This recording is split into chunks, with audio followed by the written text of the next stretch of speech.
நம்ம இன்றைக்கி என்ன பார்க்க போகிறோன்னா, ஒரு அழகான வாழைத்தோப்புக்கு நடுவில் ஒரு அற்புதமான ஐயனார் கோயில், ஆனை சாஸ்தா கோயில். இந்த இடம் எங்கே இருக்குதுன்னு பார்த்திங்கன்னா,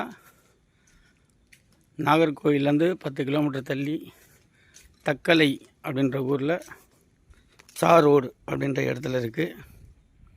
நீங்கள் மேப்பில் போட்டாலே அந்த இடத்த கரெக்டாக காட்டிடும். பாருங்கள் அந்த கோயிலுக்கு போகிற வழி எவ்வளோ இதுவாக இருக்குதுன்னு. அதே மாதிரி காரை நீங்கள் மெயின் ரோட்லேயே நிறுத்திட்டு நடந்து வர்றது தான் உங்களுக்கு பெஸ்ட்டு. ஏன்னா வண்டி உள்ளே வந்துட்டால் வண்டியை திருப்புறதுக்கு எந்த வழியும் இருக்காது. மற்றும் இந்த கோயிலோட டீட்டெயில்ஸ்லாம் நான் உங்களுக்கு அனுப்பிச்சி விட்றேன். இந்த பாருங்கள், என் கூட வந்த ஒரு கார் தான் அங்கே நிற்கிது. அவங்களால முடியாதுன்னு சாவி என் கையில் கொடுத்து அனுப்பிட்டாங்க, போய் ரிவர்ஸ் எடுங்கன்னு. சரி, ரிவர்ஸ் எடுத்து தரேன் வாங்கன்னு சொல்லியிருக்கேன். என் கார் ரோட்டில் நிற்கிது.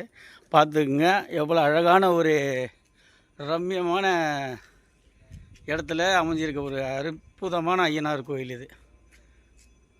பல பேருக்கு குலதெய்வமாகவும் இருக்குது.